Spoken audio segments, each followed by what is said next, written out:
picture this. You're just sitting on your couch on a Tuesday evening. Right. Maybe just watching television. Exactly. And suddenly you notice this strange, sharp twinge in your lower abdomen.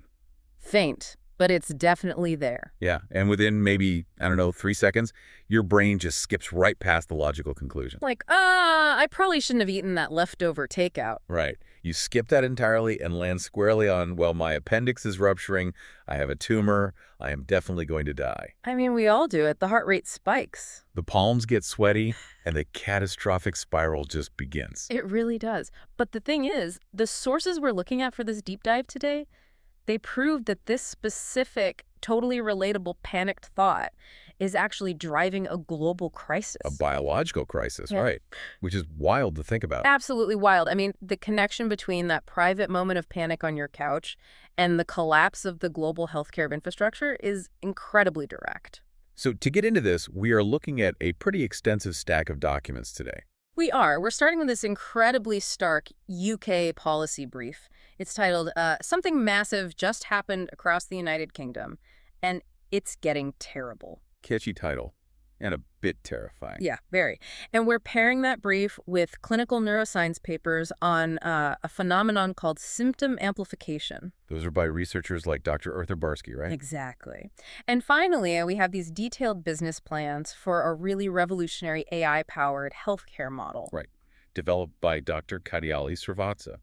So the mission for this deep dive is to trace that through line, from human psychology straight to systemic failure. Because it's our desperate, anxiety-driven need for reassurance that is quite literally breaking centralized medical systems. Specifically, we're looking at the UK's National Health Service, the NHS. Yeah, and more importantly, we're going to explore this proposed solution, this decentralized artificial intelligence framework called the Prima Kiosk. Prima, which is designed to intercept that fear you mentioned, decompress the hospitals, and basically save us from what scientists call the post-antibiotic era. Which is, I mean, the stakes here are totally existential. They really are. You look at the World Health Organization projections, and antimicrobial resistance, or AMR, is on track to kill 10 million people annually by 2050. 10 million. That number actually eclipses the global death toll of cancer. Wow. Wait, more than cancer? More than cancer. And yet, the documents suggest we are fundamentally misunderstanding the whole crisis. Because we treat it as just a biology problem. Right, like it's just this war between brilliant scientists and mutating bacteria. But the reality is that the root of the crisis is behavioral. Exactly. We are creating this biological pressure cooker because of our own psychological inability to tolerate uncertainty. So to understand that pressure cooker, we have to look at the numbers within the NHS, because they are just buckling under the weight of this human behavior. Buckling is a good word for it. The system is facing a projected annual deficit exceeding £6.4 billion. 6.4 billion. With a B. With a B. And across all the general practitioners, accident and emergency departments, specialists, they are processing an unfathomable 372 million appointments a year. That is just a staggering volume of people. And the bottleneck there is brutal. It's failing. The average wait time for a routine GP appointment in the UK right now has stretched to 14.5 days. Which, if you think about it, when you are locked in that catastrophic mental spiral about a symptom. Right, the tumor thought. Yeah, telling someone to wait 2 weeks is functionally useless. Their anxiety just won't allow it. No, of course not. So what do? They bypass the primary care system entirely and they just flood accident and emergency. And that creates this massive financial hemorrhage. I mean, the sources note that every single unnecessary A&E attendance costs the NHS between £214 and £457. Right. When I first read that, I couldn't understand how a perfectly healthy, albeit anxious person walking through sliding doors could cost hundreds of pounds. It seems high for someone who just needs to be told they're okay. Exactly. But if we break down the operational mechanics, it makes total sense. It's not just a doctor looking at them and saying, you're fine. Right. It's the triage nurse's time. And the administrative logging. The physical occupation of a waiting room chair or a bed. A bed that then requires full sanitization. It is a massive misallocation of highly specialized, expensive overhead.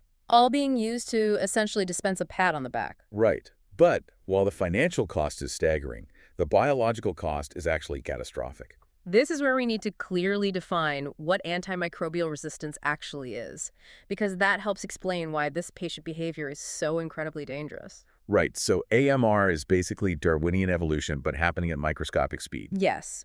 When a patient takes an antibiotic, it acts as a selective pressure. It wipes out all the susceptible bacteria. But it leaves behind this tiny fraction of bacteria that just happen to possess a genetic mutation. A mutation that makes them immune to the drug. Exactly. And those survivors then multiply. And the scary part is they can even pass those resistance genes horizontally. Wait, horizontally? Yeah. Like to completely different species of bacteria? Yes, exactly. To totally different species. Oh, wow. So we are actively breeding superbugs by saturating the environment with the very poison meant to kill them. That is exactly what's happening. And the sources point out this really terrifying spatial reality. Our centralized hospitals are functioning as the ultimate amplification zones for these pathogens. Right, because think about the architecture and the airflow of a typical hospital waiting room. It's basically a closed box. A closed box gathering the most vulnerable, immunocompromised people in a community into one single space. And then a patient arrives with a highly contagious mutating pathogen. And because A&E wait times are feeling their 4-hour targets, I think they're hitting only about 73.9%. Yeah, around there. So that infected patient sits in a poorly ventilated room for hours. Just shedding pathogens everywhere. On the armrests, the door handles. The magazines people read, and these pathogens form biofilms on surfaces that actually resist standard cleaning. The documents cite colonization rates in these environments reaching up to 83%. 83%. It's mind-blowing. So the visual I have in my head is someone walking into A&E with like a minor sprained ankle, completely healthy otherwise. Right. And they sit in that chair for 4 hours. By the time their name is called, they have inhaled or touched a multi-drug resistant organism. They've essentially acquired a life-threatening superbug just by trying to get a bandage for their ankle. The irony is so dark. I mean, a building designed for healing has become the primary vector for transmission. The sheer concentration of sick individuals sharing space pretty much guarantees cross-infection before they ever even see a physician. I was actually trying to think of an analogy for this. It feels like having a localized chemical spill in a neighborhood. Okay, yeah. But instead of quarantining the area and keeping people in their homes, the authorities mandate that anyone who even suspects they might have smelled the chemical must gather in a single crowded basement to fill out paperwork. That captures the structural absurdity perfectly. You're just guaranteeing maximum exposure. Right. And this brings us to the reality of what a post-antibiotic era actually looks like. Which is grim. If these pathogens mutate beyond the reach of our pharmacological arsenal, we lose modern medicine as we know it. Because we rely on the assumption that secondary infections can be controlled, right? Yes, absolutely. Without that assumption, a routine cesarean section becomes a massive mortality risk. Oh, wow, yeah. And joint replacements, organ transplants. Chemotherapy, which literally wipes out your immune system, all of that becomes practically impossible. Basic intensive care units would just turn into death traps. The threshold for a fatal infection drops to, like, a scrape from a rose bush in your garden. Which is terrifying. When you lay out the stakes like that, essentially a return to 19th century mortality rates, it forces a deeply uncomfortable question. Why do we keep doing it? Yeah. If hospitals are dangerous amplification zones, and most minor ailments are self-limiting viral issues that antibiotics can't even touch, why do rational people still run into the chemical spill? Why do we demand to sit in that dangerous waiting room for every minor sniffle? Right. Well, to answer that, we have to pivot from epidemiology to clinical neuroscience, because the reality of human behavior is that we do not seek medical care simply because we are sick. We seek care because we are terrified. Exactly. The brain's processing of physical sensation isn't just a passive reception of data. Right. When I was going through the neuroscience papers on viscerosomatic amplification, the concept of top-down processing completely shifted my perspective. It's fascinating, isn't it? It is, because my layperson understanding was always that the body is like a piece of hardware. A sensor in your stomach detects pain, sends a signal up the spinal cord, and a little alarm bell rings in the brain. A bottom-up process. Exactly, bottom up.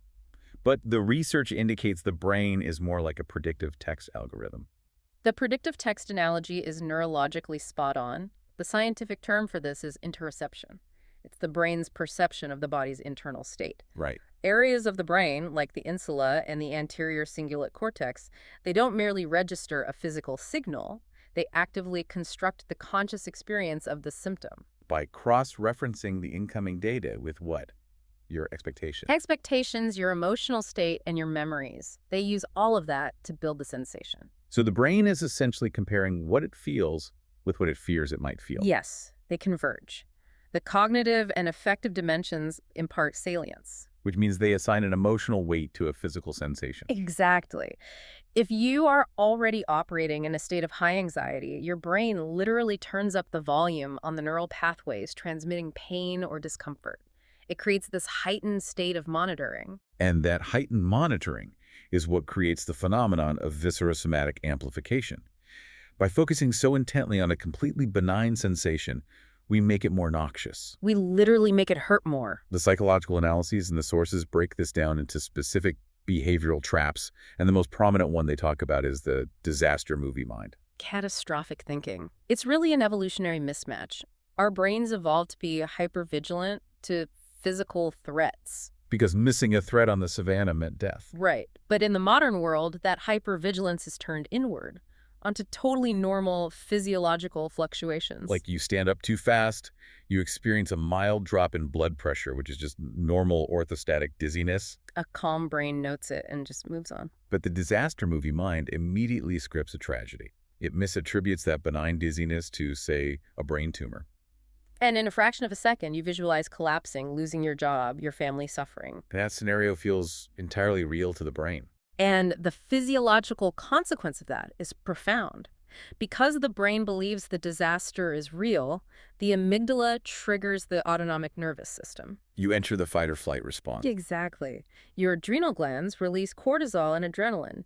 You experience tachycardia, racing heart. You start sweating. Your breathing becomes shallow and rapid, which ironically provides the brain with a whole new set of physical symptoms to panic about. Exactly. The brain says, look, my heart is hammering and I can't catch my breath.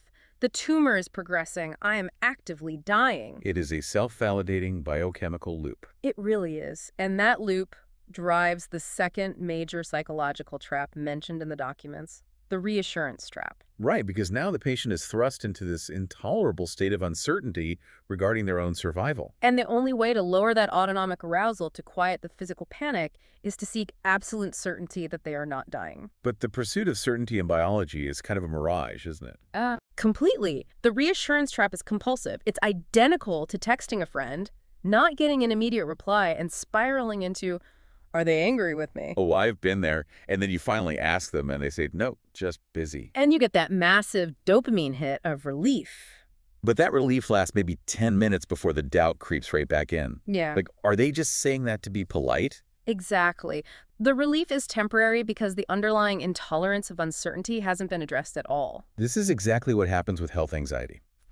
The patient isn't actually seeking medical information. They're seeking to eradicate an uncomfortable emotion. So they turn to the internet, and what the documents call decision paralysis sets in. The dreaded 3 a.m. Google search, we all know it. Oh, yeah. You start with a mild headache, and 45 minutes of algorithmic rabbit holes later, you are entirely frozen. You have mapped your mild headache to 10 different terminal diseases. And your fear response is so flooded that trying to decide whether to take a paracetamol and go to sleep or call for an ambulance feels like trying to defuse a bomb. We really have to emphasize how powerfully this top-down psychological processing alters actual physical reality.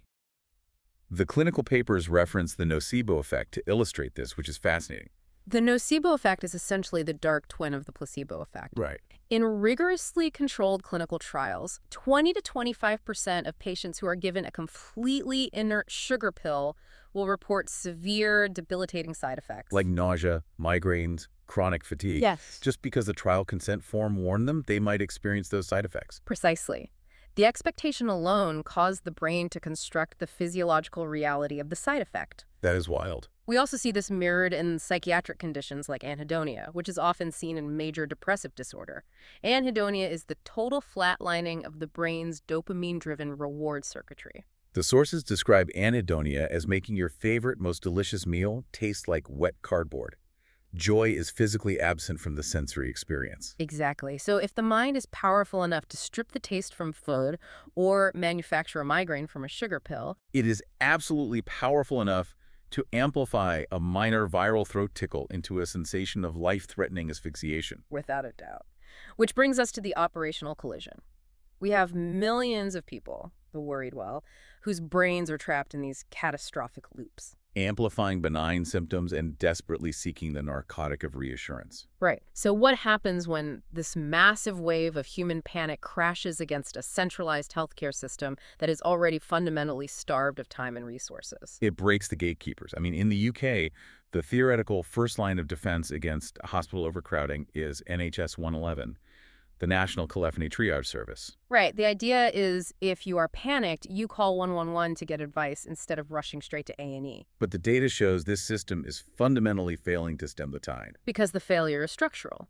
When an anxious, catastrophizing patient dials NHS 111, they enter this closed telephony loop. First, they face an average wait time of 18 to 45 minutes simply for a callback. And during that entire time, their autonomic arousal is just climbing and climbing. Then when they finally connect, they are speaking with a call handler who is often non-clinical and who is rigidly operating an algorithmic decision tree.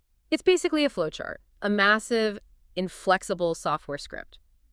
Does your head hurt? Yes. Is your vision blurry? Yes. The critical limitation of a telephony algorithm is the total absence of visual and contextual data. Exactly. The handler cannot see the patient's skin color, they cannot observe their breathing rate, or palpate their abdomen. Because they're operating blind, and because both the software and the handler carry this immense burden of clinical and legal risk, the algorithm is intentionally biased toward extreme caution. It's defensive medicine at an industrial scale. Exactly. When faced with a highly anxious patient who is describing amplified symptoms and possessing absolutely no visual data to refute the severity, the safest legal move for the algorithm is to default to the highest level of care. Consequently, a massive volume of these calls conclude with the directive: go to A&E immediately. Right. So a system explicitly designed to filter people out of the hospital is mathematically forced to funnel them right back into those dangerous amplification zones. It's a complete paradox. Yeah.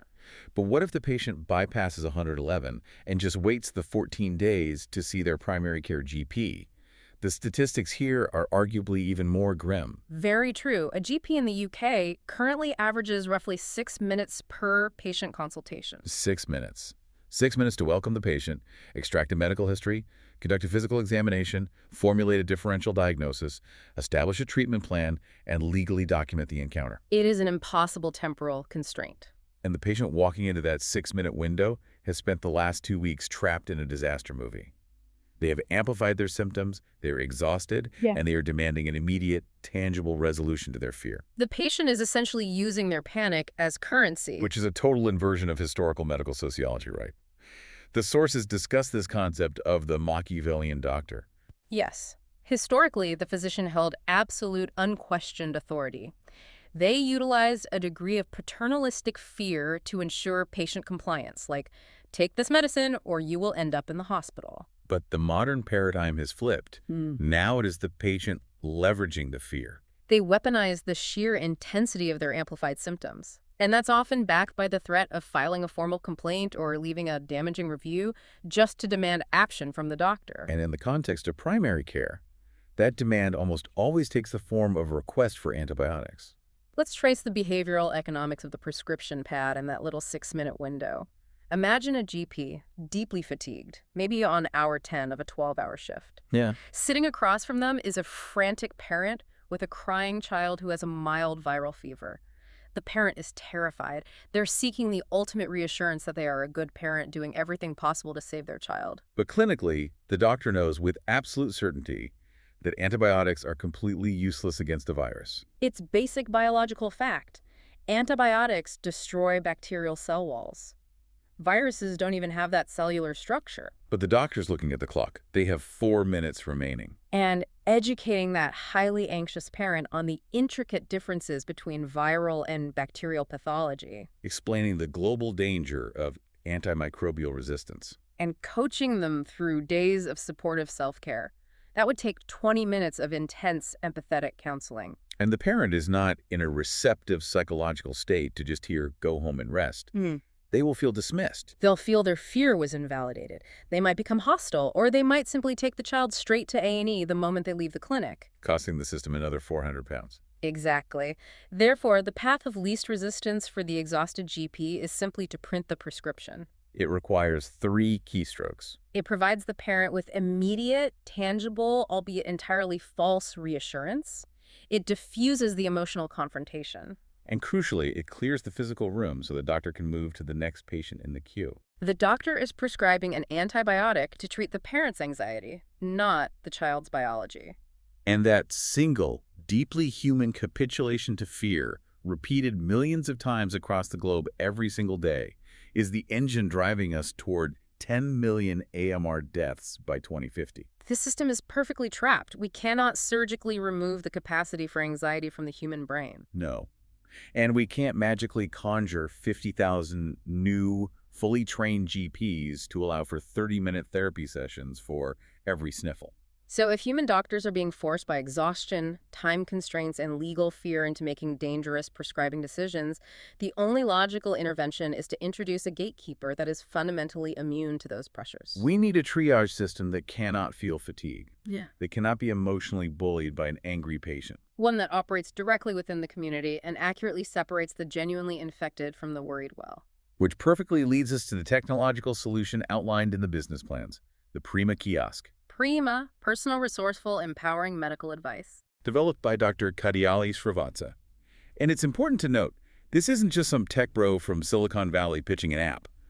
Dr. Srivatsa is a former NHS consultant with 5 decades of clinical experience. The physical manifestation of this concept is really fascinating. The documents describe a standalone, solar-powered, weatherproof terminal. They call it a healthcare ATM. Deployed as street furniture at village corners, local pharmacies, supermarkets, and petrol stations. This physical deployment fundamentally decentralizes access. You don't need to navigate the friction of booking an appointment, securing transport to a clinic, or sitting in a contagious waiting room. The triage capability is just embedded right in the routine geography of your daily life. But the true innovation lies in the software driving it, Dr. Maya GPT. Right, let's get into the architecture of this AI. Because this is where I am inherently skeptical, and I think you, the listener, probably are too. It's natural to be skeptical of medical AI. We've all experienced the deep, soul-crushing frustration of interacting with an automated customer service menu that just doesn't understand your accent. Or a self-checkout machine loudly accusing you of placing an unexpected item in the bagging area. Oh, the worst. Right. And beyond that, we've seen modern generative AI models hallucinate completely fabricated facts with supreme confidence. So why on earth would we trust an AI kiosk standing outside a supermarket to manage human health and triage a sick child? Who gets sued if it misses a subtle case of bacterial meningitis? Exactly. Well, those are the exact necessary criticisms. The liability and the accuracy are always the primary hurdles. But the documents clarify that Dr. Maya GPT is not just some open domain large language model scraping Reddit for medical advice. Right. It's a highly constrained, specialized expert system. It was trained explicitly on Dr. Srivatsa's 50 years of specialized clinical heuristics. So the complex pattern recognition that a senior consultant uses to rapidly rule in or rule out dangerous pathologies. Yes, it's essentially digitizing the intuition of a master diagnostician, rather than just cross-referencing Wikipedia. Okay, that makes sense. But what about the liability and safety aspect? The AI is designed with an asymmetric risk profile. It is not diagnosing, it is triaging. So if there is any ambiguity, any conflicting data points, or any red flag indicators at all, the AI automatically defaults to a conservative escalation. Exactly. It filters out the obvious benign cases with high confidence, which clears the noise, and then routes the complex or dangerous cases straight to human doctors. The interface design also tackles a massive blind spot in modern health tech. The sources emphasize that globally, 760 million people do not own smartphones. Which means entire demographics, the elderly, the economically disadvantaged, are just digitally excluded from app-based telehealth. But Prima requires no app downloads, no monthly data plans, no complex login procedures. It utilizes a voice-first interface capable of communicating in over 30 languages, paired with universally understood visual icons on a touchscreen. So it achieves radical accessibility. You don't even need to be literate to receive high-level clinical triage. And the documents also highlight a critical feature for public health, an anonymous, quick access mode. I found this part brilliant. Think about the psychological barrier of stigma. If someone in a tight-knit, marginalized community suspects they have a sexually transmitted infection or tuberculosis, the sheer shame and fear of community judgment will prevent them from walking into the local clinic. Because they might have to speak to a receptionist they know. Exactly. Stigma drives disease underground, turning individual infections into silent community outbreaks. But with Prima, An individual can approach the kiosk, select the anonymous mode, input their sensitive symptoms without providing identifying data, and receive immediate actionable advice on where to get confidential treatment. The machine removes the human judgment that acts as a barrier to care. Okay, so I see how it manages the patient's fear and bypasses the overloaded GP. Mhm. But how does this AI kiosk actually stop a superbug? Right, the documents repeatedly refer to PRIMA as a biological firewall. How does a metal box outside a petrol station physically alter the epidemiology of antimicrobial resistance? It alters epidemiology by fundamentally rerouting the movement of infected bodies through physical space. And the mechanism for that is the Dr. Maya color code triage system. Ah, the color codes. Let's break down the logic of these. The AI translates complex combinatorial symptom inputs into one of four incredibly clear color-coded directives. The first is the red code. Which indicates the detection of life-threatening signs, right? Severe chest pain, stroke symptoms, major trauma. Yes. The kiosk immediately advises the patient to call 999 or triggers an emergency response itself. It is a rapid escalation for genuine crises. Standard emergency protocol. But what handles the worried well? The yellow and green codes. A yellow code indicates mild discomfort suitable for self-care or maybe a consultation with a local pharmacist. And a green code denotes a minor issue requiring simple monitoring at home. Right. And these two codes are the primary weapon against the reassurance trap. The machine provides the anxious patient with an authoritative, medically sound evaluation that validates their symptoms but explicitly de-escalates their fear. Empowering them with what the documents call body literacy. Exactly. They get the reassurance they crave without demanding a GP's time or an unnecessary antibiotic prescription. But the true engine of the biological firewall is the blue code. We really need to spend some time here because this is the paradigm shift for EMR. It really is. The blue code signifies an infection risk. When the Dr. Maya AI detects a symptom cluster strongly suggesting a highly contagious or resistant bacterial or viral infection, it issues a blue code. And the specific directive attached to that blue code is what matters. It explicitly commands the patient to isolate at home. It provides a clear, authoritative instruction. Do not go to the hospital. Do not go to your GP's waiting room. A return to your home, and the PRIMA system will immediately connect you via integrated telehealth to a remote doctor or direct a targeted prescription to your nearest pharmacy for pickup. Let us analyze the epidemiological impact of this by contrasting two scenarios. We'll look at the R0, the basic reproduction number, indicating how many secondary infections one infected person will cause. Okay. Scenario A, our current reality. Right. In scenario A, a patient with a drug-resistant respiratory infection panics and goes to A&E. They sit in the waiting room for 4 hours. Coughing, touching the water cooler, interacting with staff. Yes. And they infect 3 vulnerable elderly patients who are in A&E for entirely unrelated issues like falls. Those 3 elderly patients then develop severe secondary pneumonias, require massive courses of last resort antibiotics, and perhaps one of them dies. The superbug has successfully amplified and spread deep into the community. The R0 in that hospital waiting room is effectively supercharged. Now let's look at scenario B with the PRIMA network in place. That same infected patient feels terrible, but instead of traveling to A&E, they walk 5 minutes to the PRIMA kiosk outside their local supermarket. Within 2 minutes, the AI processes their symptoms and issues a blue code. The patient turns around and goes home. They receive a prescription via a quick telehealth check-in. They recover in their own bed. The R0 drops to 0. Exactly. Those 3 elderly patients in A&E remain entirely safe because the biological fuel never entered the burning building. That is incredible. And when we extrapolate this across thousands of kiosks deployed nationwide, we realize we have built a real-time, crowdsourced, epidemiological early warning system. Because current public health infrastructure relies on lagging indicators. By the time hospitals report a spike in admissions for a novel pathogen or a laboratory's culture and identify a resistant strain, the data is weeks old. The outbreak is already deeply entrenched in the population. Well, because PRIMA is evaluating patients at day 1, right at the onset of their panic in the community, it captures the leading edge of the data. The sources state that systems utilizing this framework have identified epidemic onsets up to 6 full days earlier than standard surveillance networks. In the context of a highly virulent, rapidly mutating superbug, a 6-day head start is monumental. It's the difference between deploying local, targeted containment resources to a single postcode and watching a pathogen spiral into an uncontainable national crisis. The aggregation of anonymized blue code data gives public health officials a real-time heat map of biological threats. The clinical logic is bulletproof, and the epidemiological benefits are massive. Which naturally brings us to the most cynical, pragmatic question. Who is paying for this? The big question. Right. We just established that the NHS is £6.4 billion in the red. The UK economy is under immense strain. Governments are not handing out billions of pounds for massive new infrastructure projects. True. How do thousands of advanced AI kiosks get funded without bankrupting the system or exploiting sick patients? Well, this is perhaps Dr. Srivatsa's most revolutionary contribution. The Prima model is not begging for perpetual government subsidies or charitable handouts. It's structured as a micro-franchise business model. Exactly. It is designed to be a decentralized, self-financing network. Walk me through the exact unit economics here. If I walk up to a kiosk, where is the money actually changing hands? The system generates revenue through multiple streams, primarily small convenience fees for extended consultations or direct specialist connections. Importantly, though, if a user registers as unemployed, elderly, or socioeconomically disadvantaged, the service is entirely free. It's subsidized by the broader network. Yes.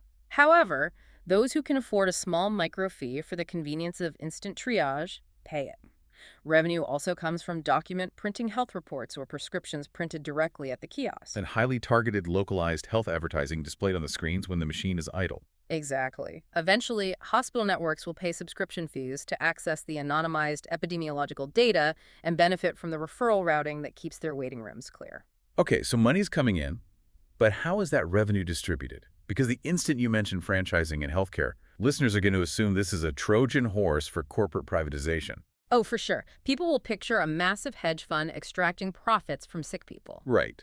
But the business plan strictly guards against that through a transparent, triple-purpose revenue split. Every pound generated by a kiosk is divided. 50% goes directly to the Dr. Maya Foundation.